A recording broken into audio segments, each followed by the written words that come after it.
अब बात करेंगे आज की अगली कहानी की, और ये अगली कहानी दिल्ली में सर्दी के बढ़ते सितम की है। और ये सितम सिर्फ सर्दी का नहीं है, सर्दी की व्यवस्था को लेकर भी है। पूस की अंधेरी रात, आकाश पर तारे ठिठुरते हुए मालूम होते थे। मुंशी प्रेमचंद की पूस की रात कहानी की इन पंक्तियों के 100 साल से भी ज्यादा हो चुके हैं। इन 100 सालों में देश ने अंग्रेजों को भारत छोड़कर जाते हुए देखा, कई सरकारों को आते जाते देखा, लेकिन सर्दी की ठिठुरन वाली रात में बेघर लोग किन हालातों में हैं, उन्हें समझने के लिए देश की राजधानी से ज्यादा सही जगह और क्या हो सकती है। हर साल सर्दी के मौसम में दिल्ली वालों पर दोहरी मार पड़ती है। एक और कड़ाके की सर्दी तो दूसरी ओर सांस पर संकट। तमाम सरकारी दावे और व्यवस्था जमीन पर आकर दम तोड़ने लगती है। दिल्ली वालों ने 11 महीने पहले ही अपने लिए नई सरकार चुनी है। आज की तारीख में डबल इंजन नहीं बल्कि ट्रिपल इंजन वाली सरकार दिल्ली में चल रही है। केंद्र की सरकार यहां बैठती है, दिल्ली की अपनी सरकार भी रेखा गुप्ता चला रही है, और सिविक सुविधाओं के लिए 16,500 करोड़ के बजट चलने वाली दिल्ली नगर निगम में भी बीजेपी की सरकार है। लेकिन दिल्ली की जनता सर्दियों में पिछले साल भी मर रही थी और इस साल भी तड़प रही है। हम बात कर रहे हैं उन लोगों की जो दिन भर मजदूरी करते हैं, रात भर फ्लाईओवर, फुटपाथ या सड़क पर खुले आसमान के नीचे काटते हैं। यही वो लोग हैं जिन पर सर्दी अब कहर बनकर 60 साल टूट रही है। अलग अलग रिपोर्ट में दिल्ली में ठंड की वजह से लोगों की मौत की अब खबर आनी शुरू हो गई है। पिछले 15 दिनों में जो अब तक खबर हमारे पास आई है वो ये बता रही है कि करीब करीब 2 दर्जन से ज़्यादा लोगों की मौत की खबर है। अखबार इसको लेकर, सोशल मीडिया इसको लेकर लगातार लिख रहे हैं, ट्वीट भी कर रहे हैं कि दिल्ली में सर्दी की वजह से कितनी ज़्यादा मौतें हो रही हैं। दिल्ली में जो पार्टी पिछली सर्दी में सत्ता में थी, जो आज विपक्ष, वो आज विपक्ष में है। अपने 10 साल के कामकाज के आंकड़ों को अगर देखें तो वही पिछली सर्दी में विपक्ष वाली पार्टी जो आज दिल्ली की सरकार चला रही यानी बीजेपी, उन्हें ठंड से मौत वाली रिपोर्ट पर विपक्ष की चाल अब नजर आती है। सुनते हैं आरोप प्रत्यारोप को। पहले लगातार रिपोर्ट आ रही है। हाँ।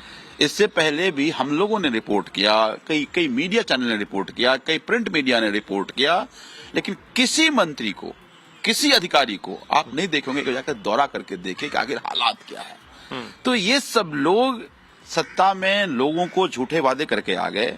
अब सत्ता में बैठ करके वो जो सचिवालय की 4 दीवारी है उससे बाहर नहीं निकलते। ये गरीब इनके डिक्शनरी में नहीं है। तो इसलिए इस सरकार के नकारापन के कारण मैं बार बार कह रहा हूँ, आज लोगों की जान ठंड से जा रही है। जो क्षेत्र में आपके रहन बसेरों में सुविधाएं वो क्या है?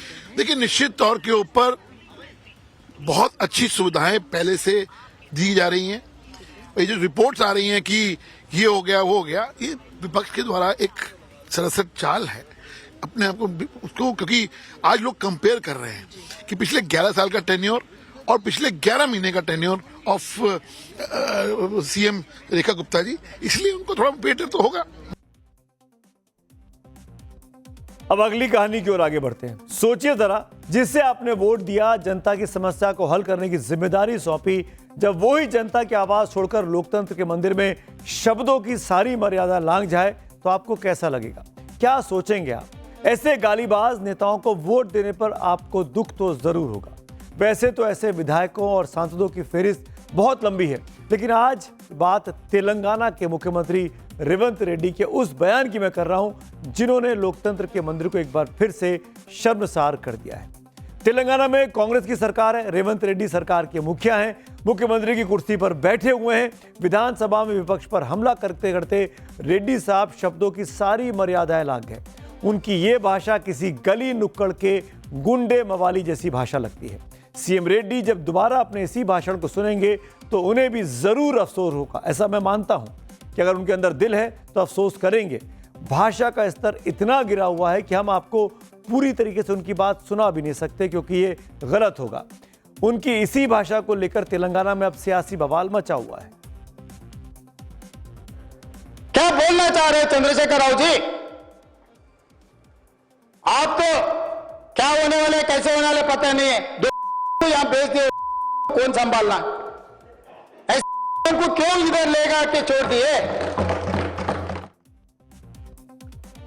जिस तरह की भाषा का इस्तेमाल रेवंत रेड्डी तेलंगाना की विधानसभा में कर रहे हैं, ऐसे ही कुछ नज़ारा हमने कुछ महीने पहले दिल्ली में संसद में देखा था। बीजेपी के नेता विधुड़ी बहुत ही आपत्तिजनक शब्दों का इस्तेमाल कर रहे थे एक बीएसपी के सांसद के लिए, जिसको बाद में एक्सपंज भी किया गया। आज की तारीख से ऐसा ही एक पन्ना सोमनाथ मंदिर के साथ जुड़ा है।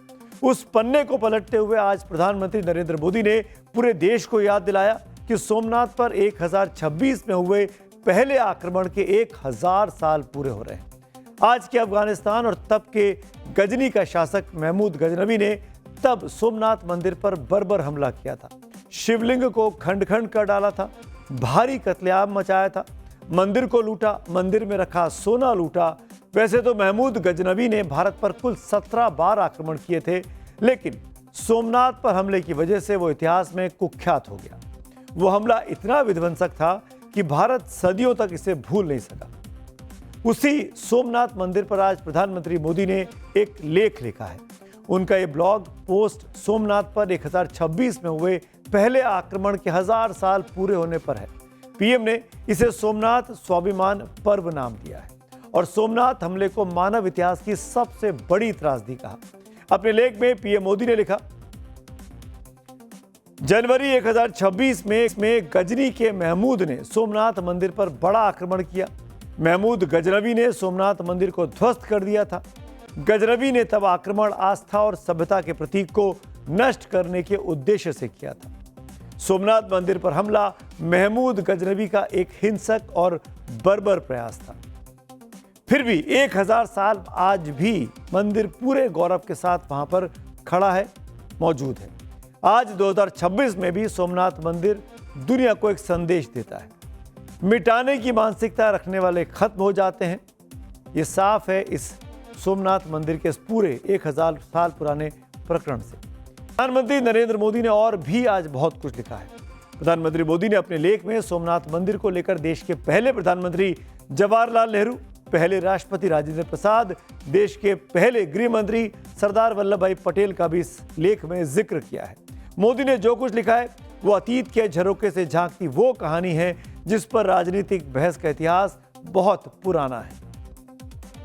अपने लेख में प्रधानमंत्री मोदी ने आजादी के बाद 8 मई 1950 को हुए सोमनाथ मंदिर के पुनर्निर्माण का जिक्र किया। साथ ही यह भी लिखा कि तत्कालीन प्रधानमंत्री पंडित नेहरू इससे ज्यादा उत्साहित नहीं थे। वो नहीं चाहते थे कि राष्ट्रपति राजेंद्र प्रसाद सोमनाथ जाएं और पुनर्निर्माण समारोह का हिस्सा बने। सोमनाथ पर नेहरू और राजेंद्र प्रसाद की राय क्यों अलग थी और उन दोनों में से इसे लेकर क्या बात हुई थी, इसे मैं आगे आपको बताऊंगा। अभी इस मुद्दे पर कैसे बीजेपी वर्सेस कांग्रेस हो गया है, पहले वो सुन लीजिए। और आज 1000 वर्ष के बाद अगर हम देखें तो 1951 में सरदार पटेल के प्रयास से और जवाहरलाल नेहरू जी के पुरजोर विरोध के बावजूद प्रथम राष्ट्रपति डॉक्टर राजेंद्र प्रसाद जी की उपस्थिति में यह स्वप्न साकार हुआ था। और आज प्रधानमंत्री श्री नरेंद्र मोदी जी के नेतृत्व में जो बात डॉक्टर राजेंद्र प्रसाद जी ने कही थी कि समृद्धि की तरफ जब भारत बढ़ेगा तो यह पूर्ण होता हुआ दिखाई पड़ेगा, तो आज पूर्णता की तरफ बढ़ रहे हैं। लोगों को अनपढ़ रहना चाहिए, लोगों के पास काम नहीं रहना चाहिए, लोगों के पास पैसा नहीं होना चाहिए, लोगों का समृद्धि नहीं चाहिए। सिर्फ धर्म का नशा दो और देश चलाओ, वही कर रहे हैं। प्रधानमंत्री मोदी के लेख में पहले प्रधानमंत्री पंडित नेहरू पर टिप्पणियां की गई है। हालांकि ये पहली बार नहीं है जब पंडित नेहरू प्रधानमंत्री नरेंद्र मोदी के निशाने पर आए हैं। इससे पहले भी मोदी कई बार पूर्व प्रधानमंत्री नेहरू की गलतियों को गिना चुके हैं। पीएम मोदी के नेहरू व्यू पर हाल ही में संसद के शीतकालीन सत्र के दौरान कांग्रेस की सांसद और नेहरू गांधी परिवार से आने वाली प्रियंका गांधी ने अपना काउंटर व्यू देश को बताया था। मैं उनको एक छोटी सलाह देना चाहती हूँ कि नेहरू जी से जितनी भी शिकायतें हैं, जितनी भी गलतियां उन्होंने की आपके जहन में, जितनी भी गालियां देनी है, जितना भी अपमान करना है, उसकी भी एक सूची बना दीजिए। नहीं, बात खत्म नहीं है। 999 अपमान, 9999 अपमान, सूची बना दीजिए और फिर हम एक समय निर्धारित करते हैं। जैसे हमने 10 घंटे आज वंदे मातरम पर हमने बहस किया है ना, उस तरह से हम अध्यक्ष महोदय जी से पूछेंगे, एक समय निर्धारित करेंगे, 10 घंटे, 20 घंटे, 40 घंटे, जितने घंटों में आपकी ये शिकायत पूरी हो जाए, माननीय सदस्य आप शांत हो जाए और हम बहस कर लेंगे। जैसे अंग्रेजी में कहते हैं कि once and for all let's close the chapter। Close कर लीजिए, देश सुन लेगा। दरअसल इतिहास गवाह है, 1951 में सोमनाथ मंदिर का जीर्णोद्धार भी विवादों के बीच हुआ था। जीर्णोद्धार के बाद उद्घाटन समारोह में तत्कालीन राष्ट्रपति राजेंद्र प्रसाद को निमंत्रण भेजा गया था। इसी निमंत्रण को लेकर पूर्व प्रधानमंत्री जवाहरलाल नेहरू और पूर्व राष्ट्रपति राजेंद्र प्रसाद के बीच एक राय नहीं बन पाई थी, जिसका जिक्र बार बार किया जाता है। 2 मार्च 1951 को जवाहरलाल नेहरू ने राजेंद्र प्रसाद को पत्र लिखकर कहा था कि आपका सोमनाथ मंदिर के उद्घाटन में जाने का विचार मुझे पसंद नहीं आया, ये महज एक मंदिर दर्शन नहीं है। पूर्व राष्ट्रपति राजेंद्र प्रसाद ने नेहरू की सलाह को दरकिनार करते हुए तब जवाब लिखा था, मेरी अपने धर्म में आस्था है, मैं खुद को इससे अलग नहीं कर सकता। अगर किसी मस्जिद या चर्च के उद्घाटन का निमंत्रण होता तो भी मैं जरूर जाता। नेहरू के विरोध के बाद भी राष्ट्रपति राजेंद्र प्रसाद सोमनाथ मंदिर के कार्यक्रम में 11 मई 1951 को सम्मिलित हुए थे। मशहूर पत्रकार दुर्गा दास ने अपनी ही किताब India from Curzon to Nehru and after में लिखा है कि तब नेहरू इतने नाराज हुए थे कि उन्होंने सूचना प्रसारण मंत्रालय को निर्देश जारी करके राष्ट्रपति के मंदिर कार्यक्रम के प्रचार प्रसार पर रोक लगा दी थी। अब सवाल उठता है, नेहरू ने राजेंद्र प्रसाद को सोमनाथ मंदिर के समारोह में शामिल नहीं होने की सलाह क्यों दी थी? वो समारोह 11 मई 1951 को हुआ था, जैसा कि अभी मैंने आपको बताया। तब देश अभी बंटवारे के दंश से उबरने की कोशिश कर रहा था। बंटवारे के दौरान हिंदू मुसलमानों को बीच खुदी खाई अभी पूरी तरीके से पटी नहीं थी। ऐसे में प्रधानमंत्री के तौर पर नेहरू की पहली प्राथमिकता देश के धर्मनिरपेक्ष फैब्रिक को बनाए रखना था। देश को यह भरोसा देना था कि 26 नवंबर 1949 को संविधान सभा ने जिस धर्मनिरपेक्ष प्रस्तावना को अपनाया था वो सिर्फ संविधान की किताब तक सीमित नहीं है। नेहरू की कोशिश तब देश में रह रहे मुसलमानों में भारत को लेकर भरोसा बढ़ाने की थी, क्योंकि 1951 की जनगणना के मुताबिक तब भारत में 3 करोड़ 54 लाख मुसलमान थे। ये वो लोग थे जिन्होंने जिन्ना के पाकिस्तान को नकार कर भारत में ही रहना पसंद किया था और भारत को चुना था। रही बात धर्म को लेकर नेहरू के विचार थी, तो नेहरू ने 1933 में ही महात्मा गांधी को एक पत्र लिखकर धर्म को लेकर अपनी सोच जाहिर कर दी थी। उस लेटर में नेहरू ने लिखा था कि जैसे जैसे मेरी उम्र बढ़ती गई है, धर्म के लिए मेरी नजदीकी कम होती गई है। 1936 अपनी आत्मकथा में भी पंडित नेहरू ने लिखा कि संगठित धर्म के प्रति हमेशा मैंने दहशत ही महसूस की है। लेकिन बतौर प्रधानमंत्री धर्म को लेकर नेहरू की पहली अग्नि परीक्षा सोमनाथ मंदिर के जीर्णोद्धार के कार्यक्रम के दौरान हुई, जहां नेहरू की सलाह को नजरअंदाज कर पूर्व राष्ट्रपति राजेंद्र प्रसाद ने सोमनाथ मंदिर के जीर्णोद्धार के समारोह में जाने का फैसला किया। और आज करीब 74.5 साल के बाद प्रधानमंत्री नरेंद्र मोदी ने उस वाक्य को एक बार फिर याद किया है और कांग्रेस को कटघरे में खड़ा किया है।